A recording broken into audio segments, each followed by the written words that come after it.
Good morning, everyone. Welcome to our Sunday morning practice. For those of you who are new, we normally have this on Saturday morning, 7:30 a.m. Pacific time, but every once in a while I have to move it to Sunday. Okay.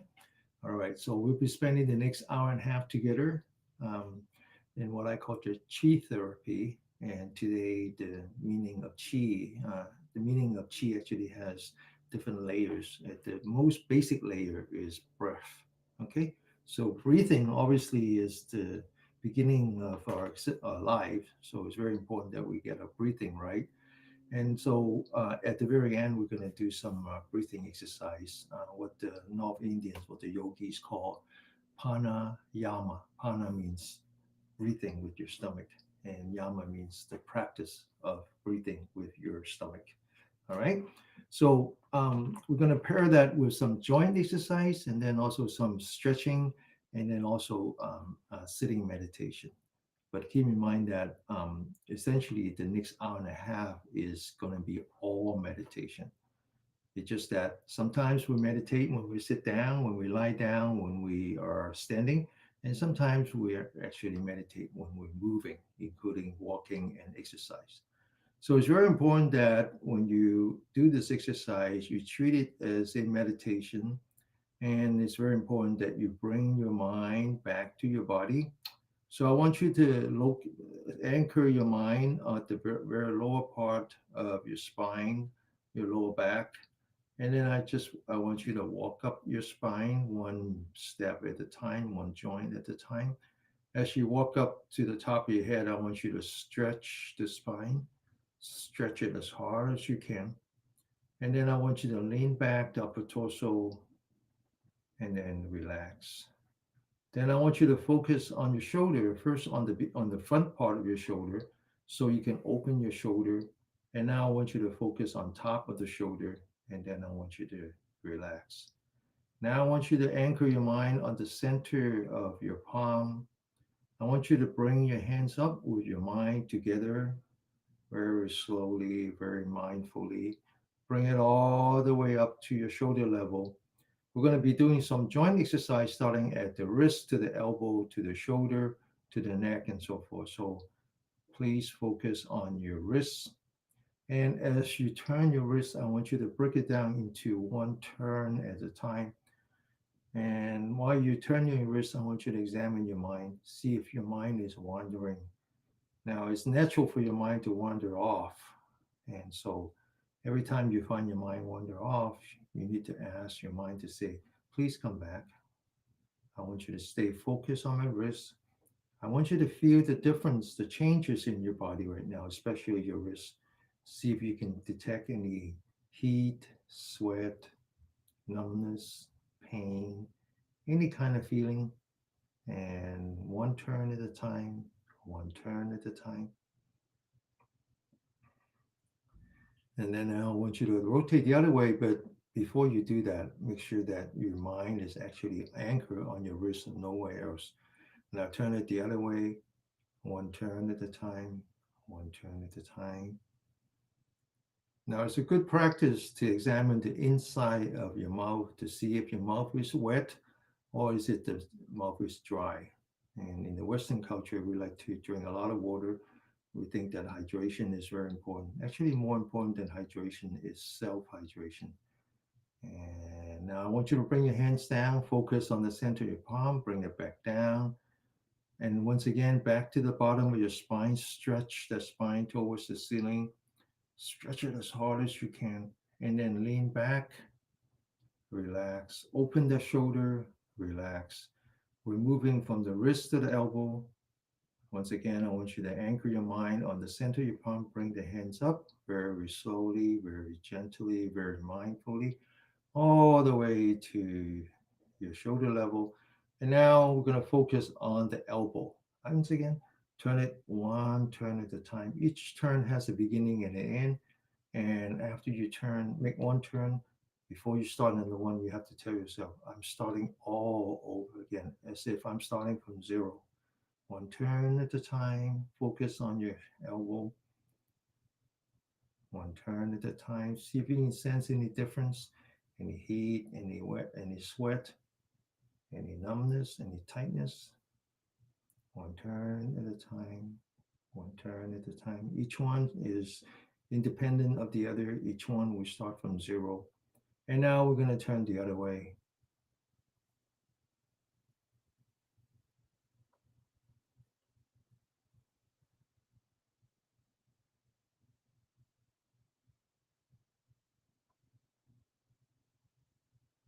And now we're going to bring the hands down. Once again, stretch the spine, open the shoulder, lean back, and then relax. And now we're moving from the wrist to the elbow to the shoulder. I want you to focus on the center of your palm. Bring up your hands, crossing your hand. Follow the center of your palm. Bring it in front of you. Bring it on top of you, all the way on top of your head. Now I want you to stretch, point the fingers towards the ceiling, stretch as hard as you can. Now I want you to focus on the center of your palm. Turn your palm outward as if you're touching the wall. Open that shoulder, feel the change in your shoulder. Back, starting from zero again. Bring it up, bring it in front of you, bring it all the way to the top of the head. Stretch, point it outward as if you're touching or open that shoulder. Feel the pain on your shoulder. Let go of the pain. Come back to the center of your palm. Bring it back up. Stretch. Open. Open the shoulder. Feel the change in your shoulder. Feel the pain. Let go of the pain. Come back. As I said, each turn is independent of the other. So every time you come back, you reset your mind. You said, I'm starting from zero. And bring it back up. Stretch. Turn your wrists so that the center of your palm are touching outside as if you're touching the walls. And then starting from zero again, bring it back up. Stretch. Open the shoulder. Feel the pain in your shoulder. Let go of the pain. Let's do one more time. Bring it back up very slowly, very gently, very mindfully. Stretch.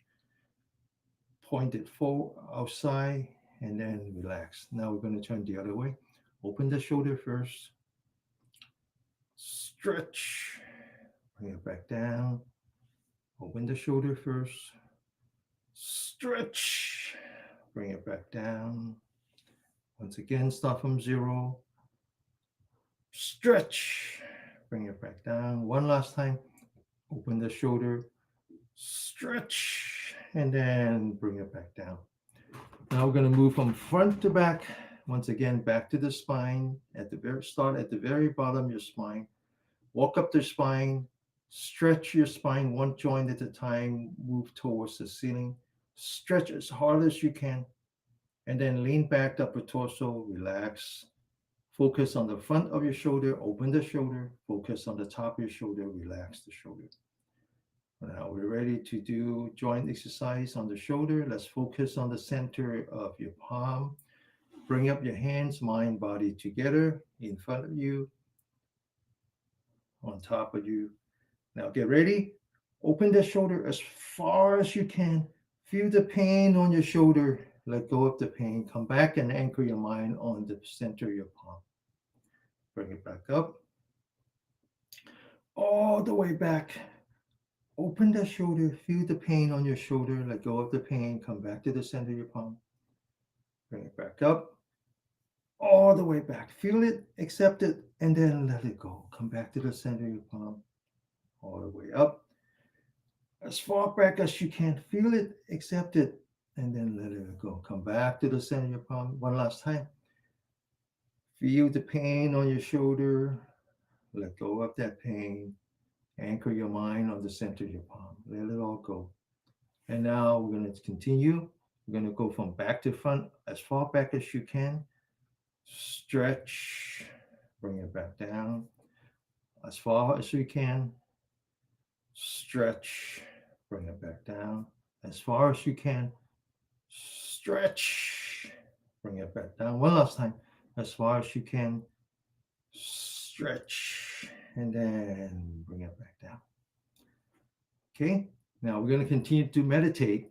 but we're going to move from a moving form of meditation, what I call mindfulness in motion, to this more common way of meditating, which is the stationary form. And so human beings are the only species in the world, on Earth, that are capable of all four postures: sitting, standing, lying down, and walking. Okay? And so it would not make sense if we don't learn to use all four postures to meditate. And we just finished a dynamic form of meditation. Now we come back to the standard static form of meditation. Now, keep in mind that I use the word mindfulness, but I oftentimes I use the word anchoring as opposed to mindfulness, because anchoring is a better, because mindfulness, the word has so many interpretation, um, but mindfulness in its original form, the Pali word is sati. Now, these days, the word sati in India means that it's an outlaw practice. It's an outlaw practice because there was a time when um, the when a man died, the wife would jump into fire, and that practice is called sati. It actually came from a um, ancient story about a goddess also named Sati. And anyway, I don't want to spend too much time telling the story, but you can look it up, the goddess Sati. And the idea is that Sati means remember, remember, right? And so I use the word anchoring, remember, remember where your mind is. Keep asking yourself, where is my mind? I want to anchor my mind somewhere. And so the difference between meditating in dynamic form versus meditating in static form is that when we meditate while we're exercising, while we're walking, it's always on the body. And when we meditate in a static form, it's always on the breath. So let's come back to the body, anchor your mind at the lower part of your spine, walk up the spine, one joint at a time, stretch your spine, and then lean back, open your shoulder, relax. Now, I want you to anchor your mind on your breath. Okay, anchor your mind on your breath. It's actually not easy to anchor your mind on your breath, so we'll have a stepping stone called knowing. Before we anchor, we know. I just need to know that I'm breathing. I know I'm breathing in. I can feel it in my body. I know I'm breathing out one breath at a time. I know I'm breathing in. I know I'm breathing out. And so we're going to be working one step at a time from knowing to anchoring to something else, something further than that. All right, one step at a time. But before we actually do more meditation, we're going to do three more exercise. Three more exercise. So earlier I talked about um, hydration, self hydration, as opposed to hydration. And the reason this is something that is overlooked, there's overlooked. And I'm sure many of you have are familiar with a technique called ASML. So if you go to YouTube, you will find a lot of videos that are music, raindrop, people flipping pages on the book, kind of repetitive. And it's very popular, especially for those who have insomnia. You turn it on and you listen. Um, so ASML stands for um, autonomous, sensory, meridian, and then finally L means no ASML, MR, sorry, response. So I find that very interesting. I'm very encouraged that the Western culture has started to understand how a body works between the sympathetic and the parasympathetic. But in some way, it's kind of comical, right? So we always talk about the blind man looking through, feeling the elephant, right? So someone went to the trunk and says, "Oh, the elephant, that's um, uh, a serpent, a big snake." Someone wants to the elephant's feet and wrap around, and say, "Oh, it's like tree trunk," and so forth, so on. Okay, and So ASML is kind of like that. At least we identify the elephant by its parts, but exactly how does it work together? How does it work together? And so ASML points out the fact that we are, as modern people, we are overstressed. We are overstressed. We are constantly in the fight or flight mode. And so the idea of the music, the ASML technique, is to bring you from forcing you to go from the fight or flight to the rest and digest. Okay. Now, one of the things that happens when you are in the fight or flight is that historically, human evolution is that we're in fight or flight when we're outside of the comfort of a cave and we're either running away from animal or running towards animal. And so when that happens, the first thing it does is that it turns off your saliva gland. It turns off your saliva gland. Okay. And so when it turns off your saliva gland, it automatically turns off your digestive system and your immune system because when you're running away from a lion, you don't need that. And so it shuts it off. The problem is that you're supposed to turn it back on when you're returning to this comfort of your cave. And we don't know how to do that.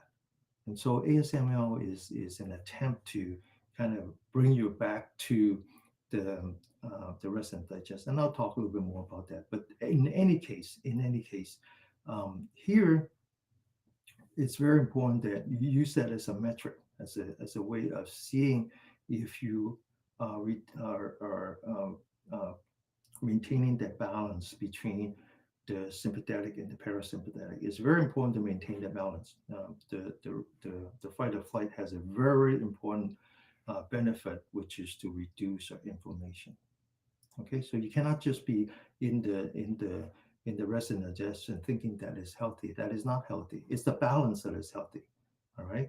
So, but since we're so stuck on the fight or flight, our mouth is very dry. That's why we drink so much water. It's interesting to find people carry so much water when outside. You know, I grew up in the days when people used to farm, and they can farm all day without that much water. Okay, all right. So enough talk. Let's come back to exercise. And part of the skill that you need to maintain that balance between the sympathetic and the parasympathetic is to learn how is this mindfulness actually. It's mindfulness and learn how to anchor your mind and not let the mind drift away. Okay. All right. You're thirsty because your mouth is dry. You're poor because you have no money. All right. You're not supposed to try. Look at me. I am here for an hour and a half, hour and 45 minutes. I hardly ever drink water. And I and I and I actually have to swallow my saliva. All right. All right. So we're gonna do three exercises. The first one, um, we'll continue with the joint exercise. And this one is called the double blade. Imagine your hands like the blades, when you see the Chinese opera, you have someone that comes out to the stage, rolls around on the stage, bring out a sword, and then open up the sword, and it turns into both, two swords. So the hands are like that. All right, so it's a very interesting exercise. Let's stretch your spine again, open the shoulder, lean back, relax. Bring out your left hand, stretch out your right hand. Now, it's very important that we keep the left brain and the right brain separate, which means that we move one hand at a time. So keep the left hand stationary. Focus on the center of your right palm and then bring it, making a nice big circle. And then now bring it as far back as you can. Feel that pain. Let go of the pain. Come back and anchor your mind on the center of your palm.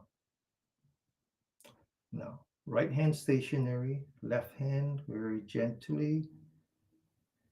Feel the pain. Let go of the pain. Come back to the center of your palm. Sit up straight. Right hand. Open that shoulder as far as you can. Feel it. Accept it. And then let it go. Sit up straight. Left hand. Feel it. Accept it. And then let it go. Sit up straight. Feel it. Accept it. And then let it go. Left hand. Very gently.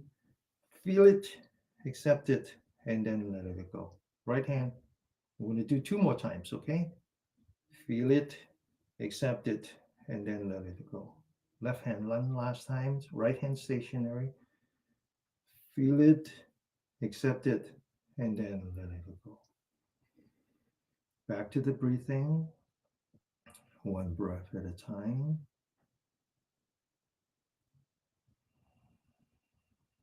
One breath at a time. I know I'm breathing in. I know I'm breathing out. Now, when you know that this is part of the practice where we say we feel it, we accept it, and then we let it go. This is actually a very important practice. It's one of what we call the foundation, the four foundation of mindfulness. And this one has to do with feeling. There's another one that has to do with the body. There's the body, is the feeling, is the mind, and then it's finally something called the Dharma. But in any case, why is it so important that we learn to feel it, accept it, and then to let it go? All right. So, I've been in this country since 1971, so it's been 53 years. Do you know how many presidents I went through? 10, starting with Nixon. And actually, starting with the second term of Nixon. By the time I get here, he already been reelected. But and that finally the Watergate broke out. Many of you might not remember any of this, but we were actually watching the hearing on Watergate while in high school. And then we have Ford.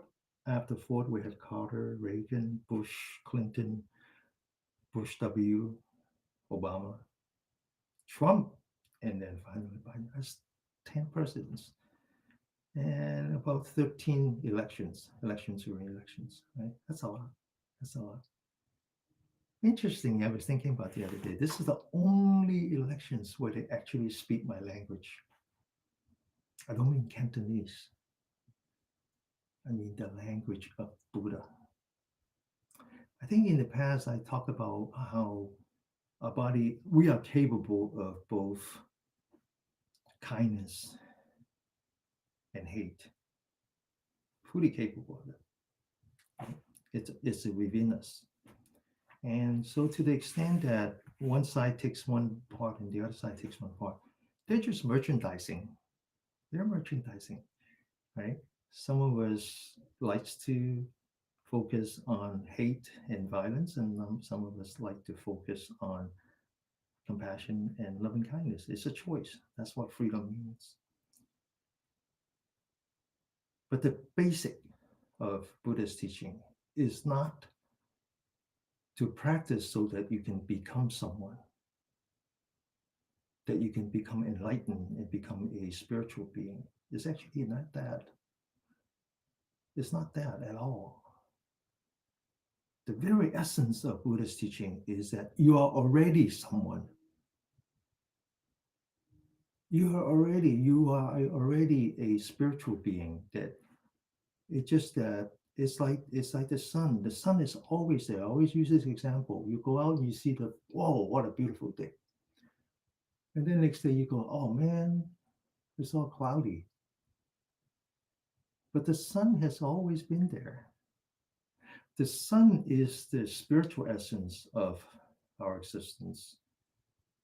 The cloud are the hate and the violence.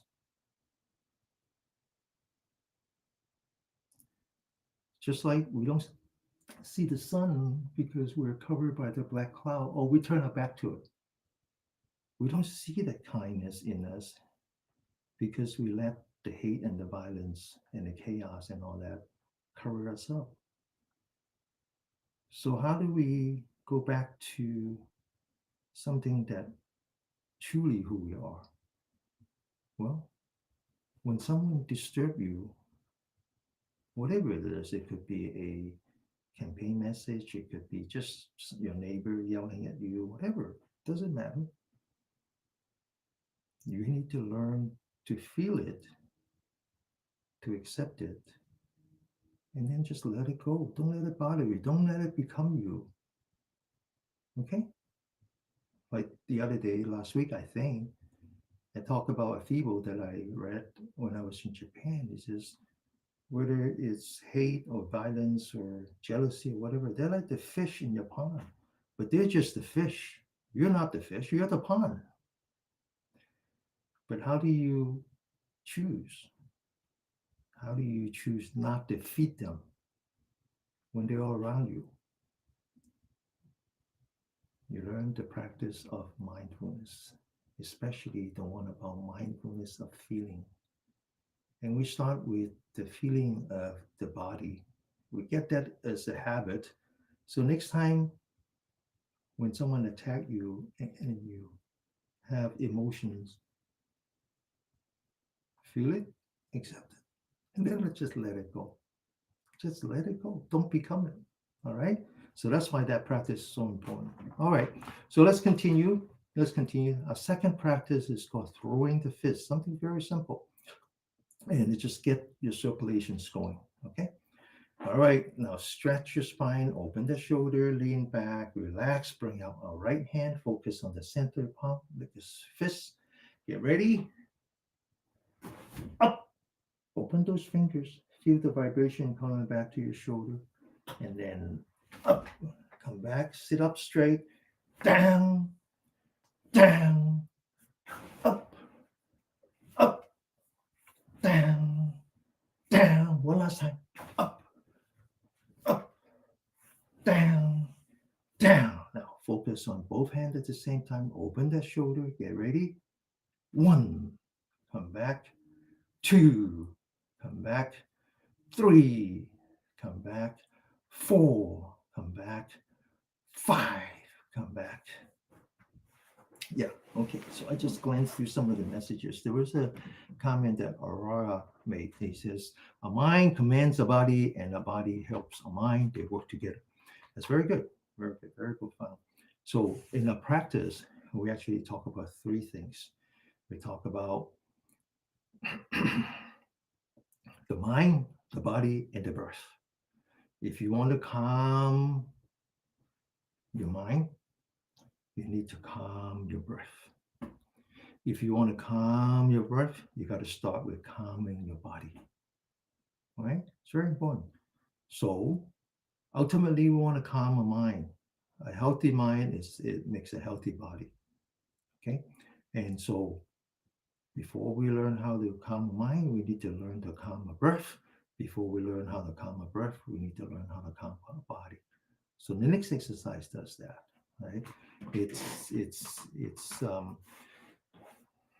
it activates your your what's called the wandering nerve or wandering nerve.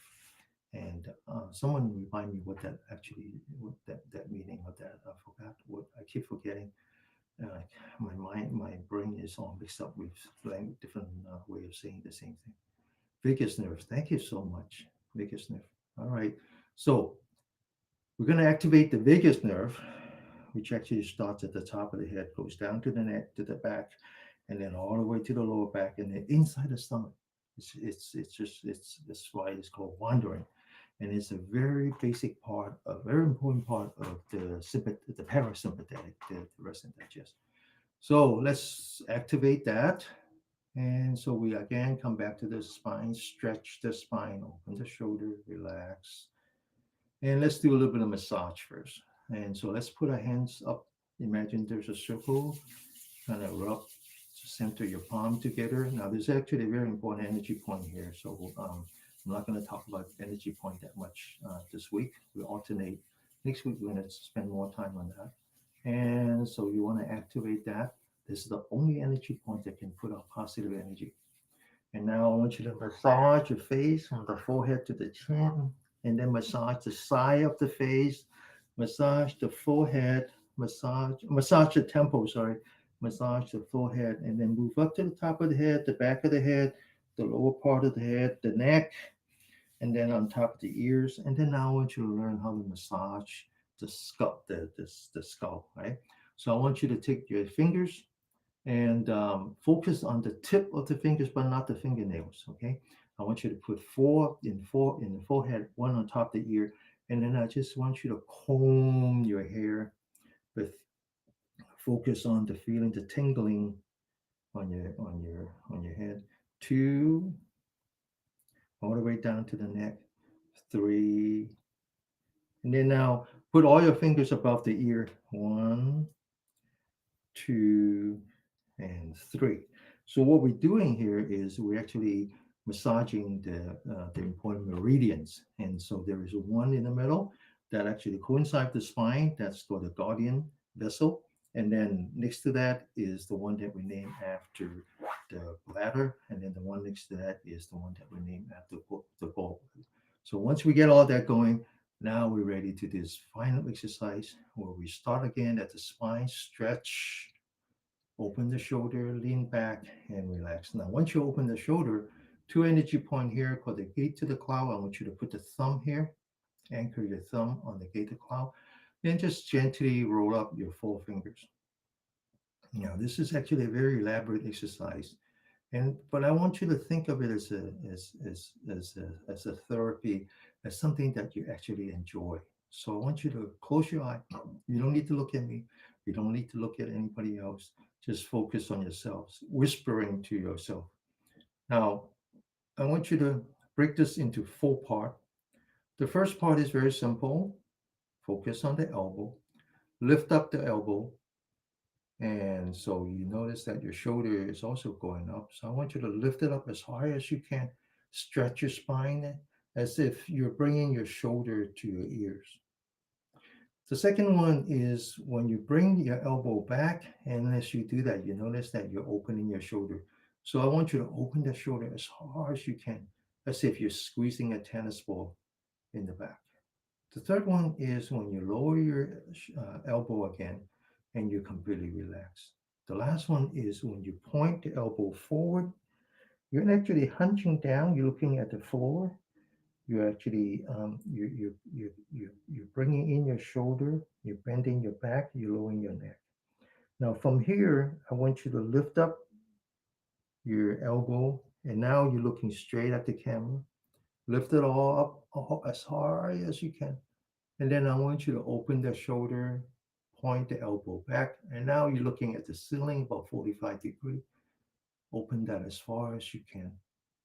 And then I want you to bring your elbows down. Now you're looking straight ahead again and continue until you're pointing your elbow forward and you're looking down on the floor. Now from here, I want you to close your mouth. And as you come up, I want you to breathe with your nose very gently. Breathe in. And then keep breathing in. Open the shoulder. Keep breathing in very gently. And then as you come down, I want you to breathe out. Keep breathing out until you totally collapse your lung. Okay, get ready. Breathe in.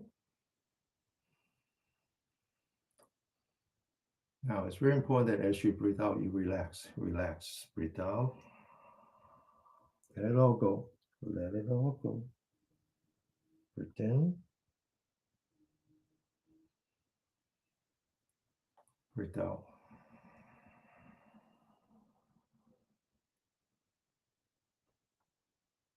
Breathe in.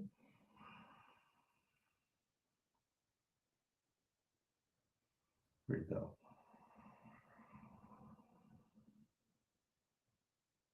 Breathe in.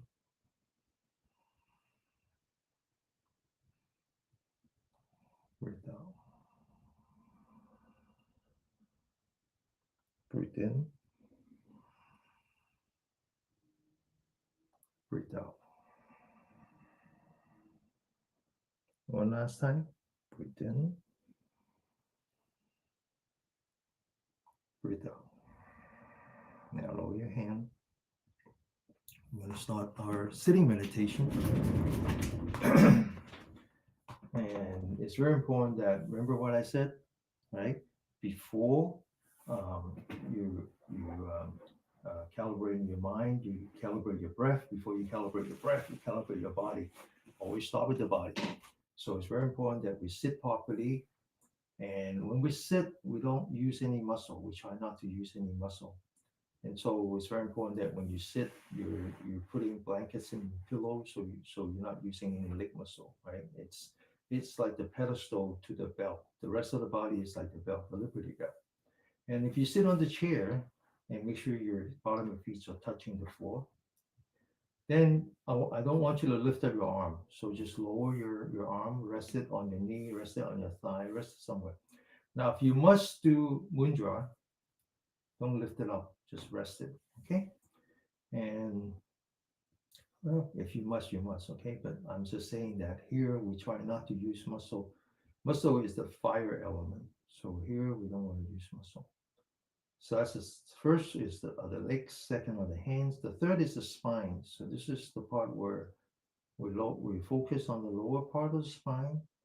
Now this technique, ultimately, we're going to be calling it wandering dragon chasing the pearl. So imagine a dragon is walking on your spine. Start at the very lower part of your spine. Walk towards the top of your head, one step at a time. And I want you to kind of stretch your spine as if you're like your spine is like the staircase, the stairs, and the dragon is walking up towards the top of the head. And then I want you to lean back, relax. And then I want you to open the shoulder and then relax. I want you to lean back the forehead so the ears on top of the shoulder. Once again, we try not to use any muscle, including the neck muscle. So as you lean back the forehead, you're putting the weight of the head on top of the spine.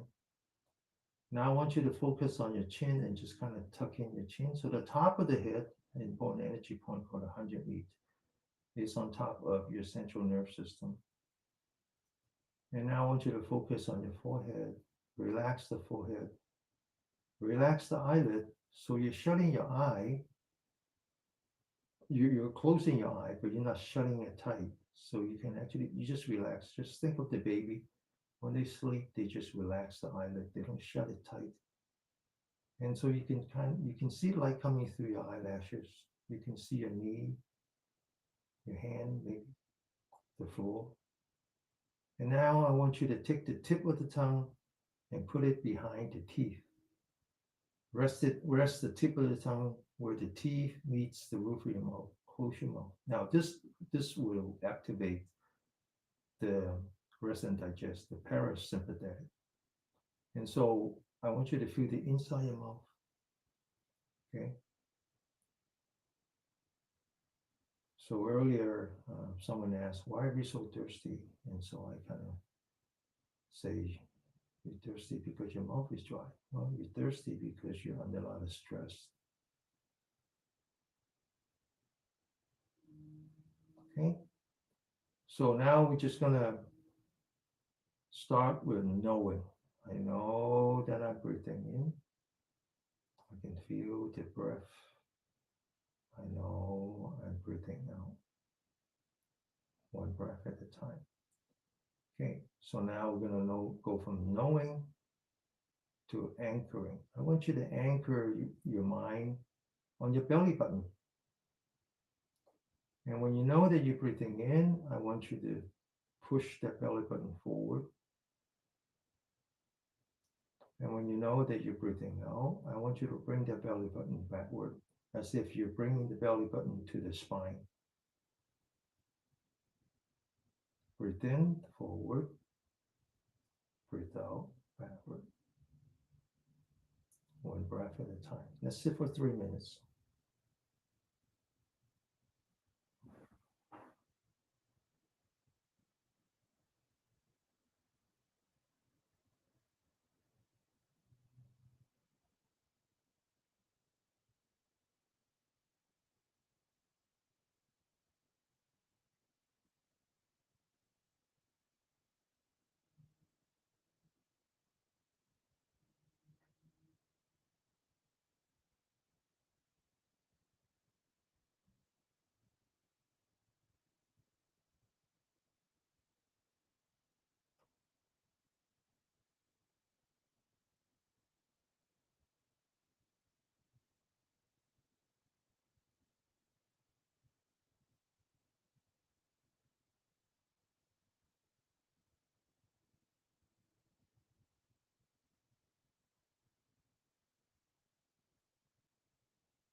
Okay. So this first step, I call it mindful of your body to energize your chi. So what exactly are we doing? So when you breathe in, you move your belly button forward, you're actually pulling down the diaphragm, increasing your lung capacity. And when you breathe out, you bring your belly button back, pushing up the diaphragm, emptying your lung of all the stale air. So that itself is a very good exercise. But you're doing more than that. So using the diaphragm, you're actually massaging your small intestine, creating a lot of static electricity. And so the next step, we need to learn how to make use of that static electricity. The next step is called um, practicing the chi to cultivate the mind. So what are we doing? I want you to let go of the breath. Just feel your breath. I know I'm breathing in. I can feel my stomach actually moving now. Your stomach always moves, but it moves so gently you might not notice it. I notice that when I breathe in, the stomach automatically opens. I notice that when I breathe out, the stomach automatically collapses ever so gently. So now what I want to do is I want to anchor my mind on the lower part of my spine. And when I feel that I'm breathing in, I want to move up the spine as if the dragon is walking on it. And as I move up the spine, I want to stretch my upper torso towards the ceiling until I get to the top of the head. And as I feel that I'm breathing out, I want to come from the top of the head to the forehead, to the bridge of the nose, to the lip, and then now keep coming down. That's why the tongue is there to conduct electricity. And all the way back to the belly button. And as I do that, I lean back and relax. When I breathe in, I start at the bottom of my spine. I move up, I stretch.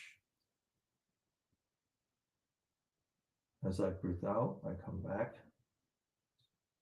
and I lean back and relax. Come back to my belly button. Now you're actually guiding the electrons from your intestines up to the top of the head. You do that with actually the chamber between the left brain and the right brain. That's why it's very important to exercise such that you separate the left brain from the right brain.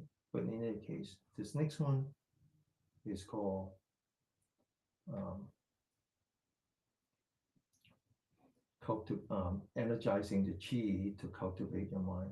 Okay, completely focus, breathe in, stretch all the way up to the top of the head.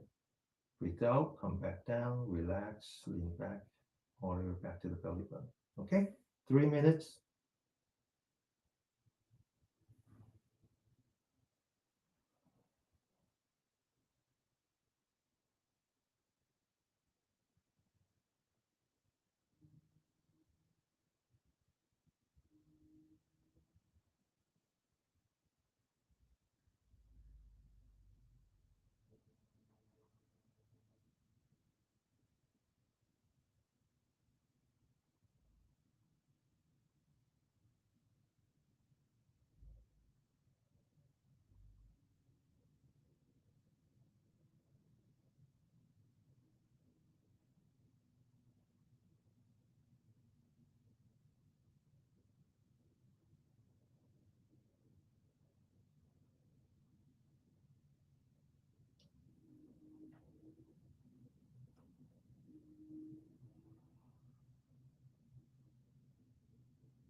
Okay.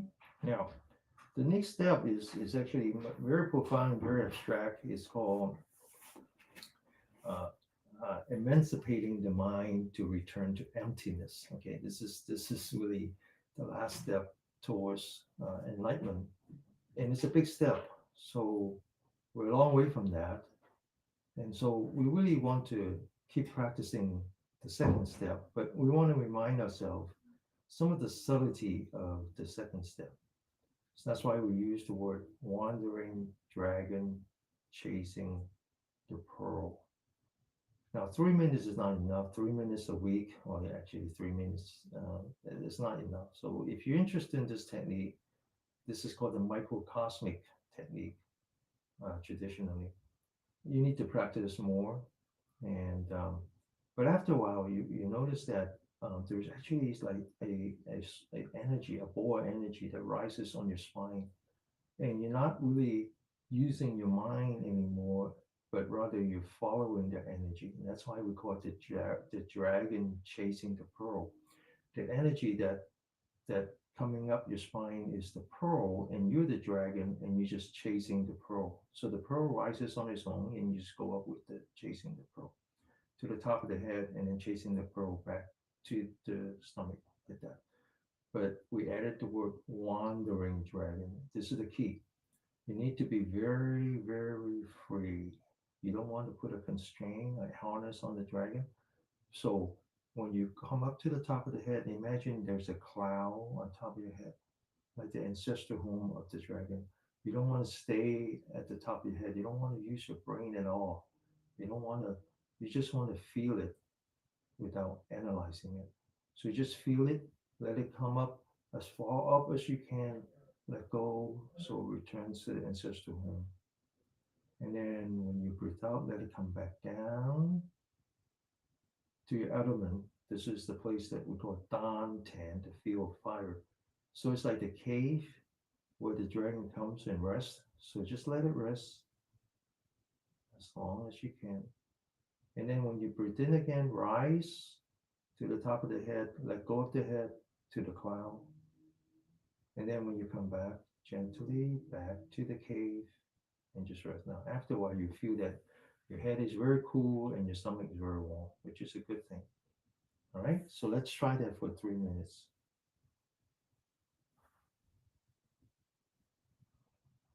Just let it go, let it go.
Okay, open your eyes.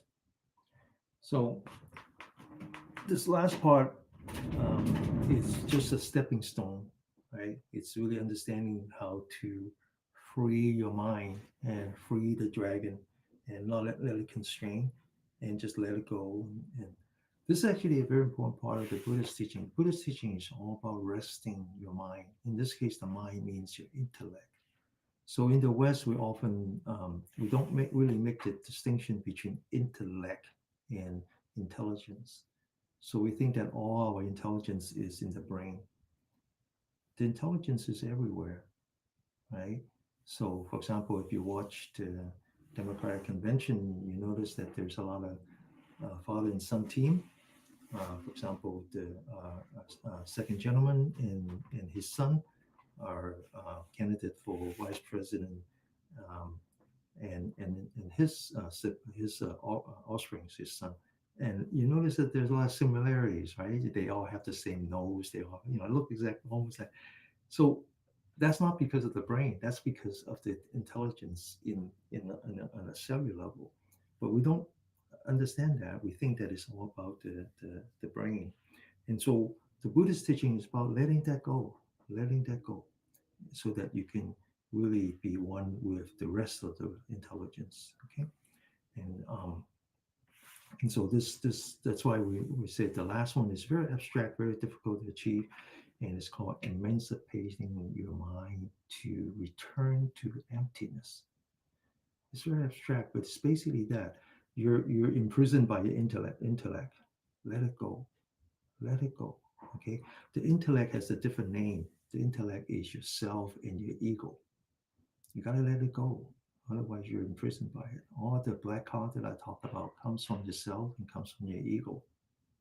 Okay, and and you say, well, but that's who I am. Yeah, that is who you are. That is who you are until you want to be enlightened.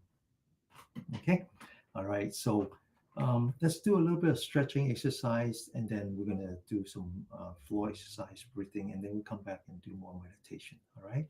Now the stretching really focus on the back and activating the yang side, which is active. Put your body in the sympathetic part. Now you might say, well, I thought we wanted to put the body in the parasympathetic. I thought we want to relax here. And so why are we energizing it? And so I mentioned to you, health is about the balance.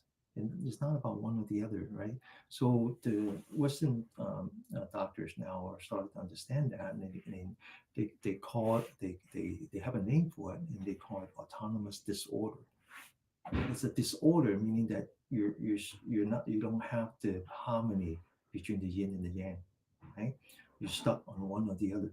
If you're stuck on um, the rest and the digest, and you don't know how to energize your body, you actually get sick because you don't give your body a chance to release stress hormone, right, to reduce inflammation. But then if you are always on the fight or flight, then what happens is that your body says it's giving up. It says there's too much stress hormone, and so you're losing sensitivity to the stress hormone. Either way is bad. So you need to kind of create that balance. And then if your body is constantly under stress, we now have a name for it called cortisol resistance, right? Cortisol resistance. It's just like people understand enough about diabetes now. I'm diabetic, and we can now call it insulin resistance. Same thing, too much, right? Okay, so let's do some stretching exercise, and starting with the diaphragm. So we're gonna do 3 deep breaths. So stretch your spine, open the shoulder, relax, and now I want you to lock your fingers, put that at the belly button. I want you to focus on the center of your palm, and as you breathe in, lift your arm. I'm sorry, lift your palm from here to here. Okay. And then also lift your body as you do that. Get ready. Breathe in. And then turn your hands. Breathe out. Stretch, lock your elbow, looking straight ahead. Open your fingers. Imagine you're climbing on the rock. So Climb as hard as you can. Open the shoulders, stretch the elbow, and then back to locking your hands. Get ready. Breathe in. Breathe out. Lock your elbow, looking straight ahead, and lock your fingers.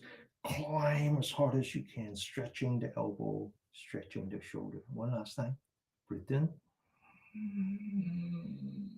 Breathe out.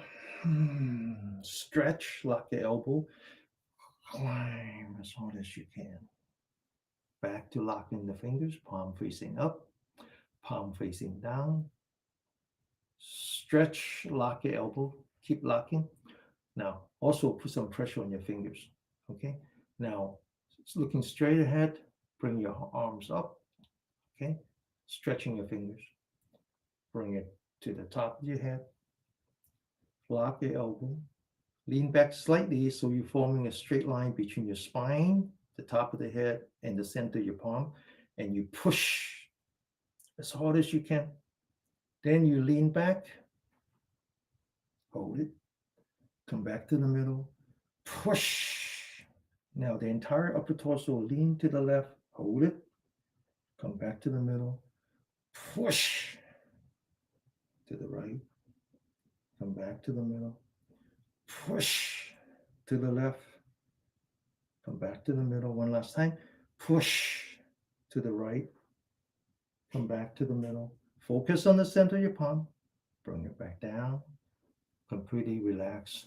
Open the shoulder again, lean back, relax. Right hand, the palm touching the left shoulder, lean back the forehead so you're putting pressure on the right shoulder. Take your left arm, hand, grab your right shoulder, stretch your spine, and then lean to the left. Come back, changing hands. Make sure that you're not looking down, looking straight ahead. So you're putting pressure on the left shoulder. Grab the left elbow and stretch to the right. Come back, completely relax. Focus on your breathing. Focus on your breathing one breath at a time. So it's very important that you do this because remember I said that it's all about the harmony. So when we were doing stretching, we're energizing the sympathetic. We were on the fight or flight, releasing stress hormone, relieving steroid, natural steroid. So we're reducing inflammation. But now is the time to come back and restore the sensitivity to the steroid by focusing on the breathing, activating the rest and digest one breath at a time. Okay, so it's all about the harmony, right? All right, once again, stretch, open, relax.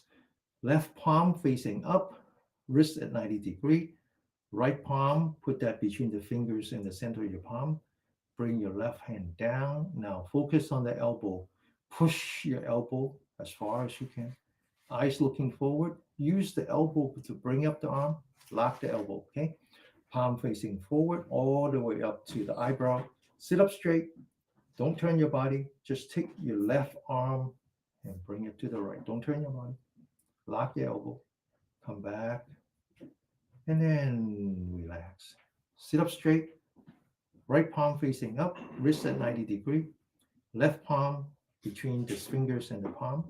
Bring it down. Elbow pushing out. Eyes forward. Use your elbow to bring up your hand. You feel the pressure on your wrist. That's good. Now sit up straight. Don't turn your body. Right arm to the left. Come back and then relax. Back to the breath, one breath at a time. I know I'm breathing in. I know I'm breathing out. One breath at a time. Restore that harmony, okay? Restore that sensitivity. So, and once again, stretch, open, relax. Right palm this time, facing up.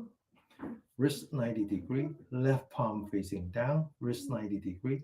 Open the shoulder. Focus on the right palm. Push your hand towards the ceiling as if you're pushing the sky up, all the way up. Lock your elbow. Now comes to the left hand. Push your left palm down, hold it, maintaining the stress on your wrist, okay? Lock your elbow as if you're pushing the earth down. Now you bring your right arm back and you turn your head to the left until you reach the shoulder. And you keep turning your eyes as if you're looking at the back. You bring back your eyes, you bring back your head. And now you relax. You go the other way, open the shoulder, left hand up, lock your elbow, right hand down, lock your elbow, left hand back, head to the right, and then eyes to the back, eyes come back, and then relax. Back to the breathing.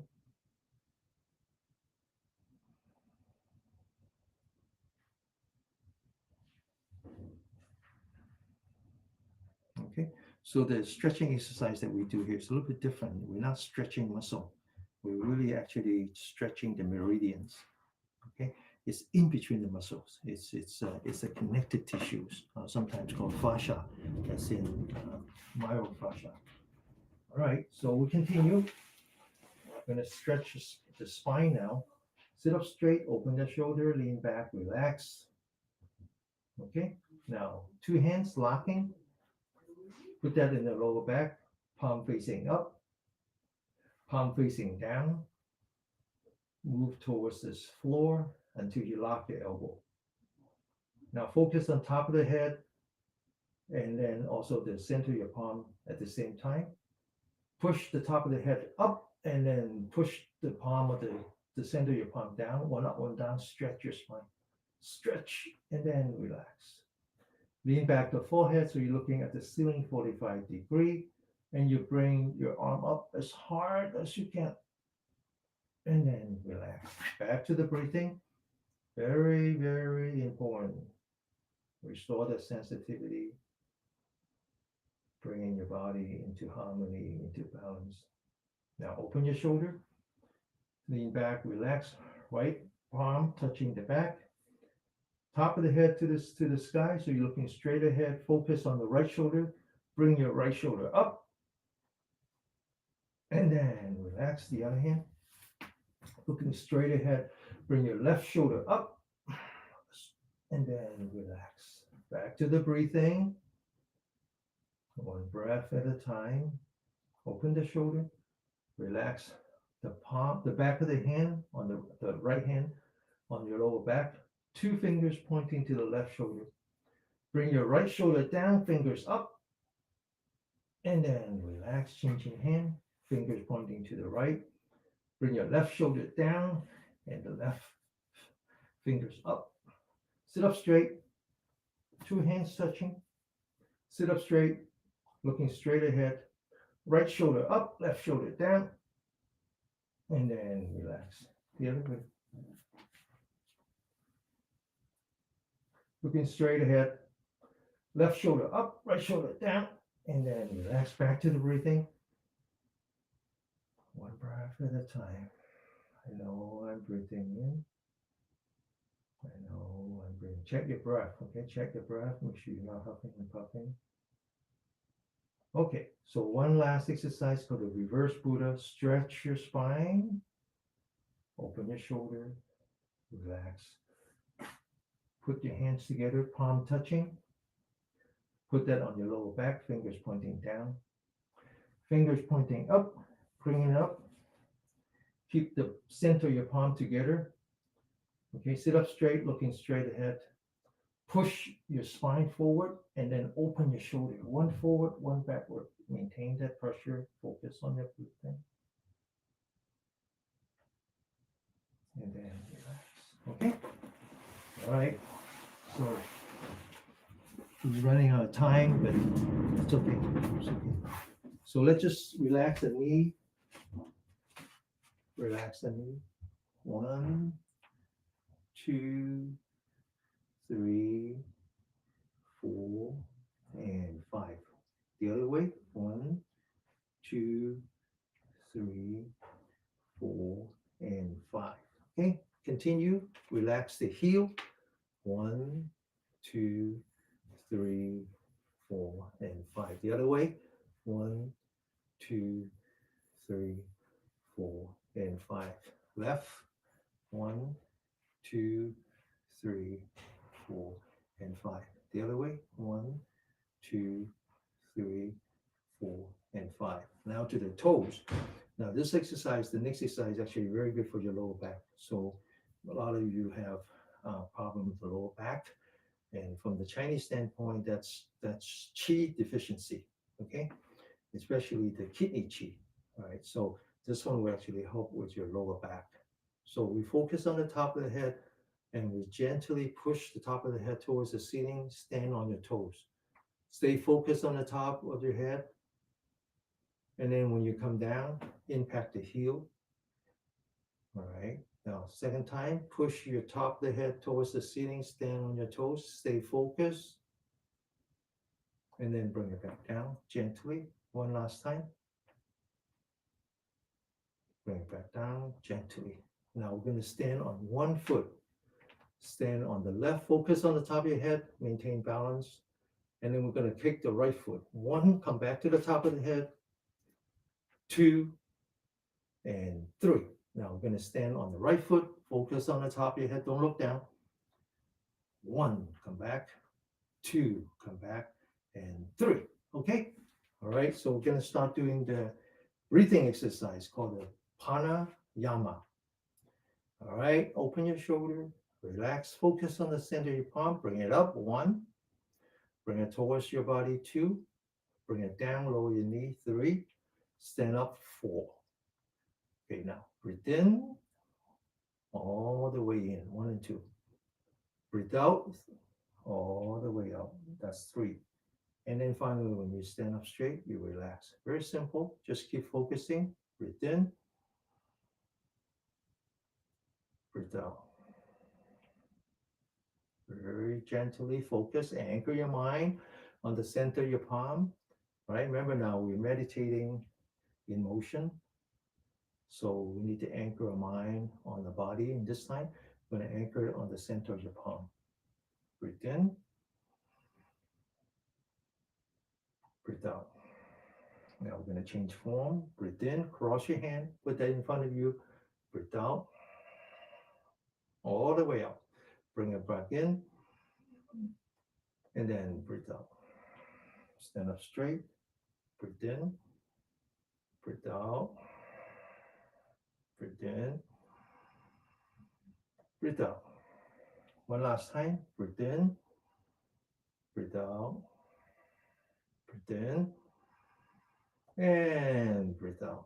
Now we're going to go from a meditation in motion to a standing meditation. So when we're in steady state, static form, we anchor our mind on our breath. Okay, but before we do that, remember what we said? Before you could calibrate your mind, you calibrate your breath. Before you could calibrate your breath, you calibrate your body. So let's learn how to stand properly. We sit like the bell, we stand like the pine tree, which means that the bottom of the feet has to grow roots, but the rest of the tree has to be flexible. So relax the knees, don't lock it, just relax. Open your shoulder, relax. Lean back the forehead, tuck in your chin, relax. Relax the eyelids so you can actually see the floor, otherwise you lose orientation. And now when you calibrate the body, time to calibrate the breath. Let's focus on the breathing, one breath at a time. Just 1 minute. Now, last time I used a very good analogy, which is someone really liked that, which is like you focus on your breath, like the way you put a coin in the piggy bank, 1 coin at a time. So you focus on the breathing. Each breath is like putting a coin in the piggy bank. And after you put a coin in the piggy bank, you don't think about that coin anymore, right? So you let go of the coin and you focus on the next one breath at a time. Okay? It's very simple, but actually extremely challenging to actually stay focused for an entire minute.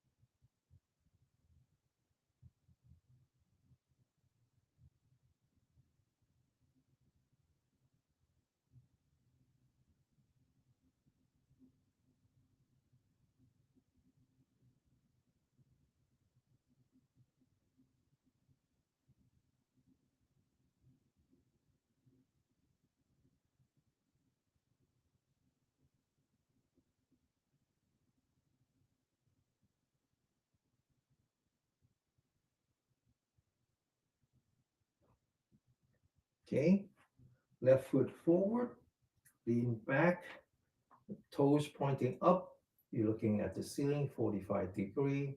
This is called the balloon breathing.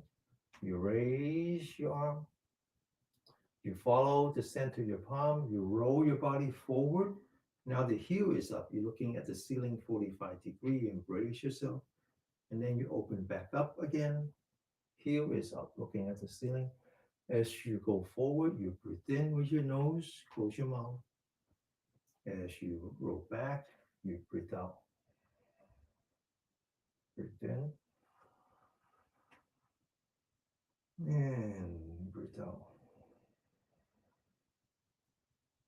Breathe in and breathe out. One breath at a time. Breathe in and breathe out. Breathe in and breathe out. Breathe in and breathe out. One last time. Focus on the center of your palm. Feel your body. Breathe out. Let go of your hand. Sit up, stand up straight. 1 minute, entirely focus on your breath.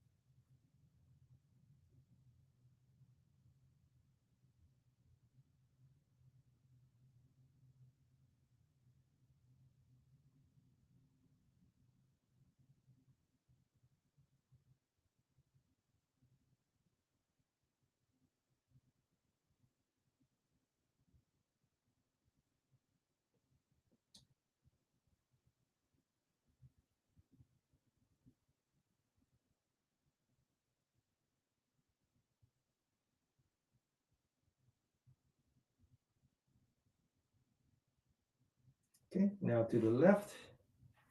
Left foot forward. Breathe in. Breathe out. Breathe in.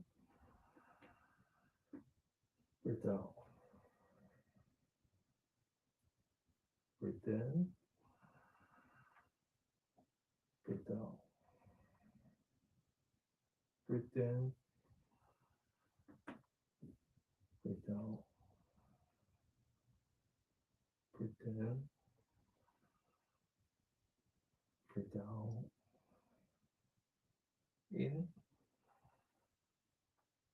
Out. One last time. Breathe in. Breathe out. Now lower your hand. Standing properly. Focus on your body. Make adjustment as you need to. Relax where you need to relax. And now completely focus on your breath, one breath at a time.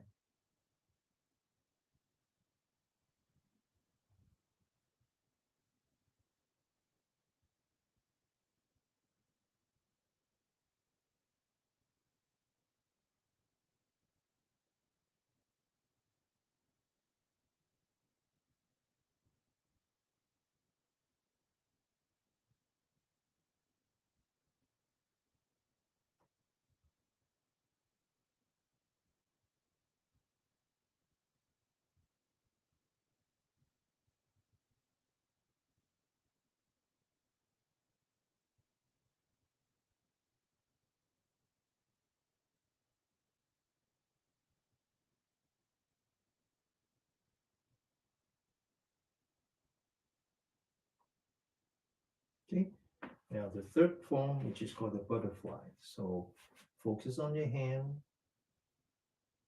follow the center of your palm, and then bring your hands down, follow the center of your palm, lower your knee, straight down, okay?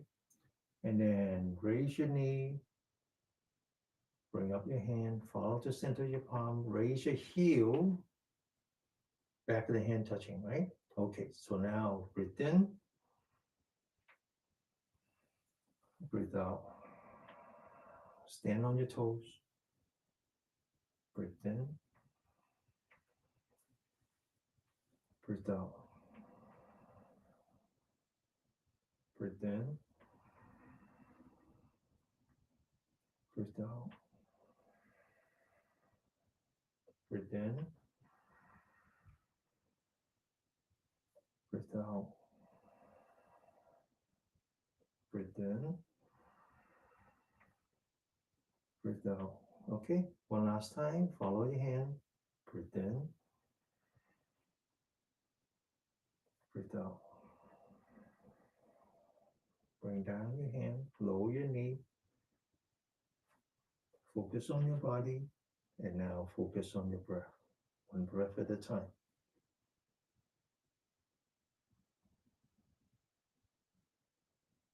Stay focused. Whatever feeling you have, whatever disturbance you're receiving from the outside, feel it, accept it, let it go, come back to the breath, one breath at a time.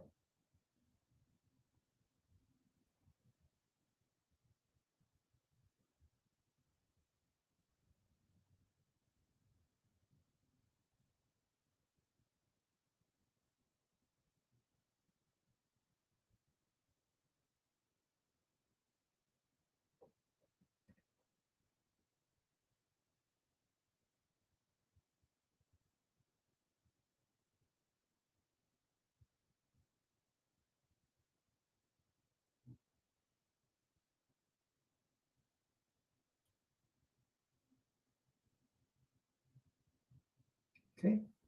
All right, now to the fourth form, it's called push hand. This time I want you to imagine you have a water wheel in the front and you bring in your hands along the water wheel, you bring up to 9 o'clock, you bring up to 12 o'clock, you bring it back to 3 o'clock, you lower your body, and then you look straight ahead and you push. Second time again,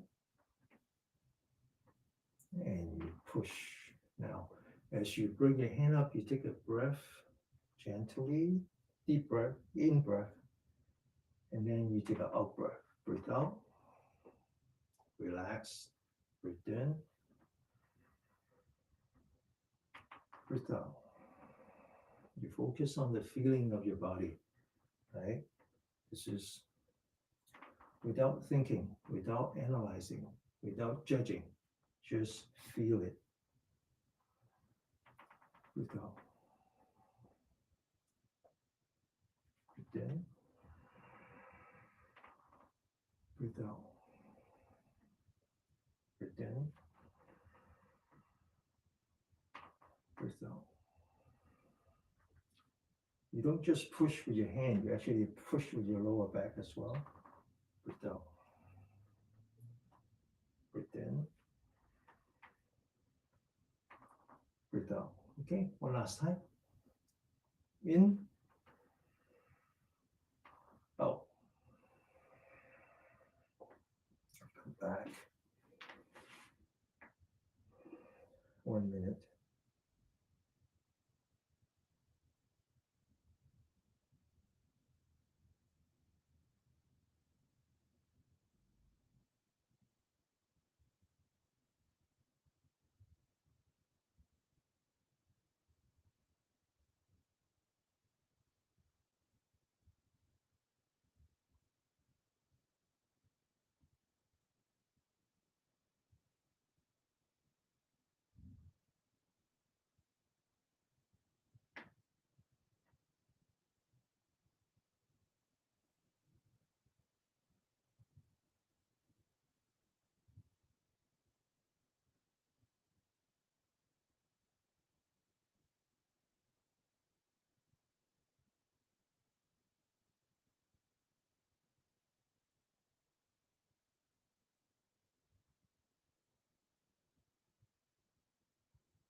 Okay, so I mentioned that Buddha's teaching is all about resting your intellect, resting yourself and your ego, which means that you don't judge.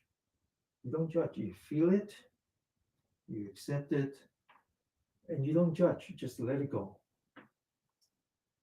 Feel it, accept it, and let it go. Breathe in, breathe out. And that's what Mr. Miyagi in Karate Kid, that's what he teaches, is to feel it, accept it, and don't judge. Wax on, wax off. It's very deep, actually. It's very deep Zen teaching in a movie. Breathe out. Wax on, feel it, accept it, wax off, let it go. Don't judge, don't judge. Don't use your ego, don't use yourself. Let your brain rest. Push out. Breathe in, breathe out. In, out. One last time. Breathe in, breathe out. Back to the standing. Once again, start with the body, then the breath, then the mind will come naturally. One breath at a time.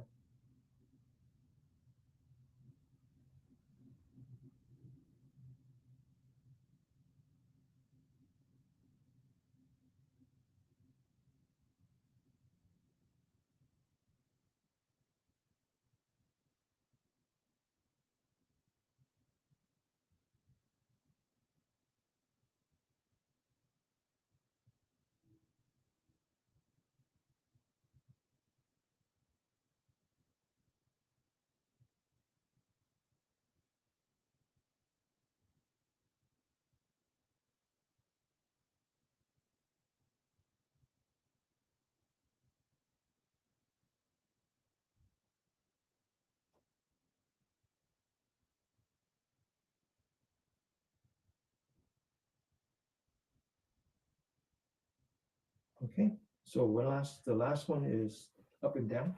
So I mentioned how health has to do with harmony, maintaining the elasticity, the harmony between the sympathetic and the parasympathetic, between the fight of flight and rest digest.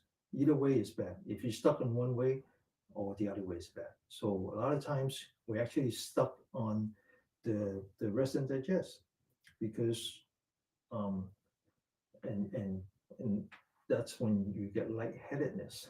When you stand up, you get lightheadedness, right? And it's very important because when you stand up and your body is not putting out the stress hormone as it should, then you have something called adrenal fatigue. And because you're supposed to balance your body, your blood in order to compensate for the change in gravity, right? So this exercise will help with that. Now, so if you're already suffering from um, um, adrenal fatigue and you get lightheadedness when you move, then you better not either skip this one or you do that with the chair next to you. Okay. All right. Breathe in, breathe out. Stretch your back forward and then breathe in. Stretch your back backward and then relax. Okay. Second time. Breathe out. Breathe in. And then relax. One last time. We only do this 3 times because it's very, very energetic. Okay. Breathe out. Breathe in. And then relax. All right. This is very difficult. A lot of people cannot do this. So a couple of days ago, I brought my mom to a neurologist, someone I know well, because my father suffers from dementia, and so he was our best friend. But my mom uh, might have some problem with the toe, thinking that it's uh, something that is related to peripheral neuropathy. So we went back to a neurologist, and so they do this one thing that they always do with old people. They ask you to sit like this, and then they ask you to stand up and come back down, and stand up and come back down. So they look for 2 things. They look for your muscle tone, see if you can actually do that, and then they watch you, see if you are lightheaded, very important. And so they went through this whole regimen. My mom and the doctor, very nice woman. She said, I've been practicing as a doctor for 30 years. This is the first time that I've seen an 88-year-old woman with that kind of body tone. And I said, well, does she exercise? I said, hell yeah. Hour and 45 minutes in the morning. Then she walk in the park, and then another half an hour at night when we do swing arm exercise. I didn't tell her that I was a teacher, but anyway. Um, all right, so let's sit for 5 minutes, practice what we practiced earlier, called the wandering dragon chasing the pearl. Shall we? 5 minutes. And then I'm going to do a prayer with you.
Okay, open your eyes. So it's 5 minutes after 9. So if you must leave, it's okay. Don't worry. Um, you can listen to this last part on the recording, whether it's YouTube or Facebook. But if you can afford to stay, I think it's important that we do our serenity prayer today in response to some of the dialogue that is going on in our political environment. You notice that, well, anyway, I said that I've been in this country 53 years, going through 10 presidents, and, many elections and re-elections. And this is the first time that they speak my language, the language of Buddha, and particularly the word joy. You hear the word joy, like very joyous. Now, joy has a very important meaning in the Buddhist teaching. It's one of the four immeasurables: loving kindness, compassion, empathetic joy, and equanimity. So, from the Buddhist standpoint, joy means empathy. Now, that's actually a practice. It doesn't come easy. Empathy doesn't mean that you just want to listen, lend your ear to listen. I always make the example. We have lots of homeless in San Francisco. People have different reaction when they see a homeless. They walk across the street. They think about what they have. Maybe have a sandwich. They give it to them, some change. We do all that, but very rarely will we sit down next to them and listen to the story, because it's very hard to do. That's empathy. It's not about lending your ear. It's about putting your own ego away and not judging. That's hard to do. And in that case, joy comes from empathy. Not the joy you're giving to the homeless. It's the joy that you feel when you're capable of putting away your own ego. Why? I talk about Buddhist teaching being unique in that it's not about becoming someone. It's about reclaiming who we are. That we were once a spiritual being, and we got trapped by our own intellect. We get trapped by our own ego. And in order to break through that black cloud, we got to let it go and return to our spiritual self.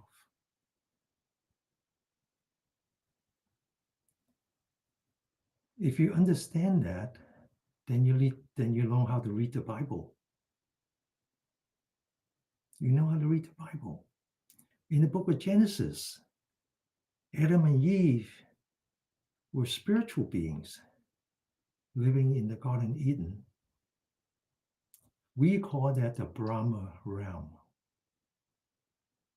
The Brahma realm.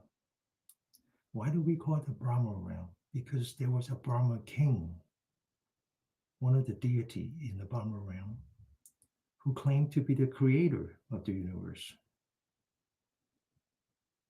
And he created this Garden of Eden for his people, for his spiritual beings. And he warned both Adam and Eve that they can eat anything they want here, as long as they're not animals. God didn't want us to be anything other than vegetarians. But you cannot eat from this one tree. Now, the tree has a name, and depending on the language, it sometimes is called the book of knowledge, but it's really the book of intellect. And God warned Adam and Eve that if you emphasize the intellect and forget about the intelligence in the rest of your being, then you start to judge. You start to judge. And you stop being a spiritual being. That's why in the book he says, then you will die. because you will lose your eternal life. That's the same as the Buddha's teaching, actually. It's about returning back to the Garden of Eden. It's about returning back to the spiritual realm by letting go. That's why joy is such an important practice. That's why empathy is such a difficult thing to do. It's about letting go your own attachment and your own aversion. When you see something you don't want, you push it away. I don't want this. When you see something that you like, you said, I want this. I get attached to it. I want it forever. That's why it's so difficult. And joy is a practice. It's one of the four corners of what we call the, uh, um, the of the Brahman space is the compassion, loving kindness, empathetic joy, and equanimity. And when you can actually practice empathy, it's like pushing away that black cloud and you see the joy in you. I don't know if I mentioned this in this class, but a couple of weeks ago, my wife woke me up and he says, hey, the street is full of cops. I said, really? Now, we live next to a family that we grew up with, the Nelsons. The father had died many years ago. The mother is bedridden.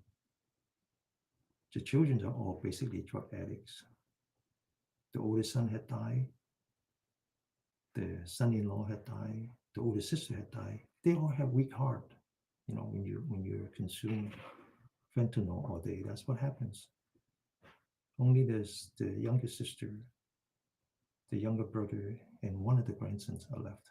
The grandson is in jail all the time for stealing. And turns out the mother had died already, so they're just three of them now. And so one night, the streets are full of cops, which is not unusual. You know, they fight each other, the cops come, but this time it's unusual. The cops stay for a long time. And I already took out my contact lenses, so I can't see anything. I didn't want to put it back on, so I just look in my phone because I have camera. And sure enough, you know, the cops out there.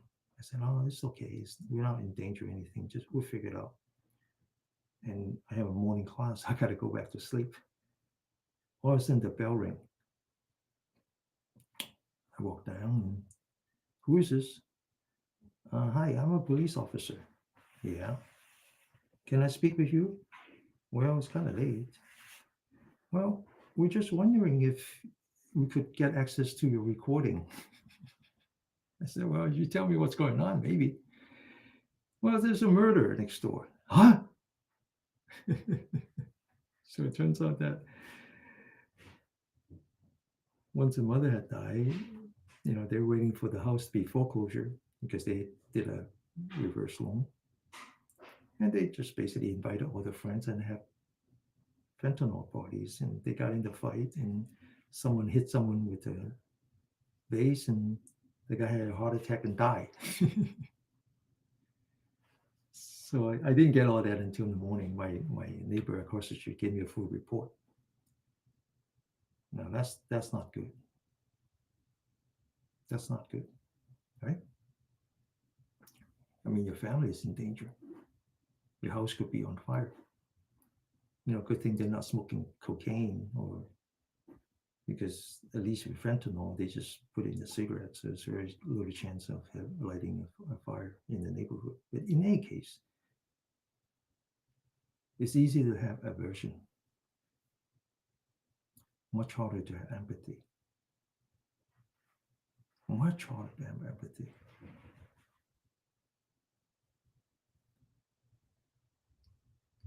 But it's a practice. So next morning, you know, I knock on the door, nobody answers. That's okay. They all left because like they didn't want to see the cop. So a couple of days later, I did see one of the son. I went up to him and said, "Hey, what's going on? I just find out that your mother had died. Yeah, a couple of weeks back." I said, "I'm very sorry for your loss." I said, "What's going on?" He says, "Well, we don't know. We think that the bank's going to foreclose your house." Okay, well, here's my number. Whatever you can do, whenever you need help, just let me know.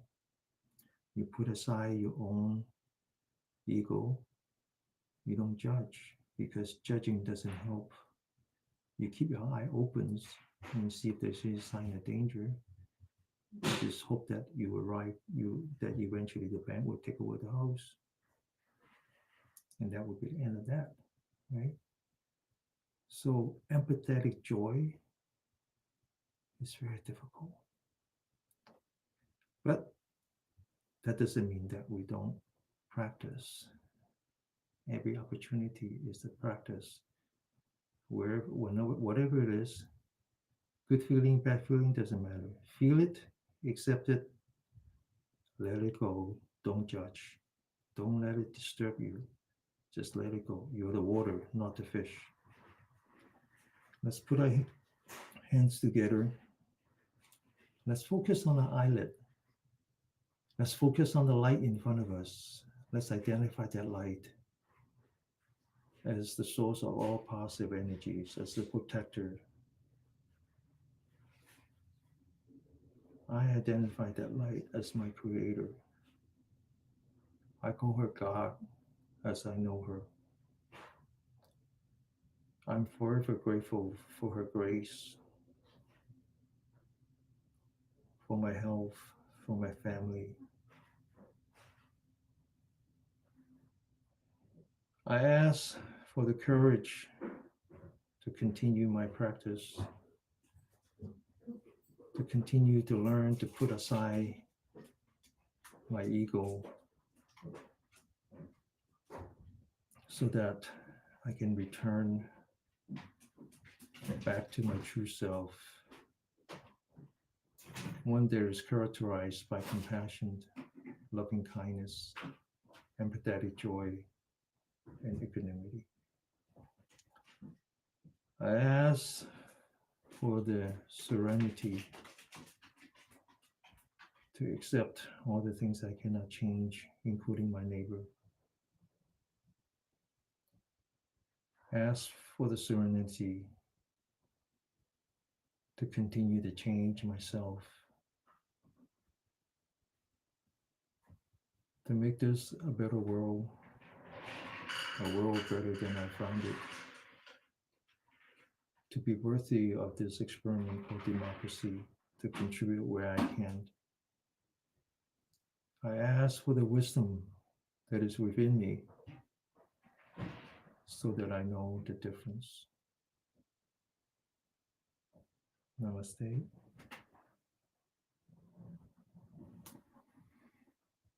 I'm so hopeful. I'm so happy.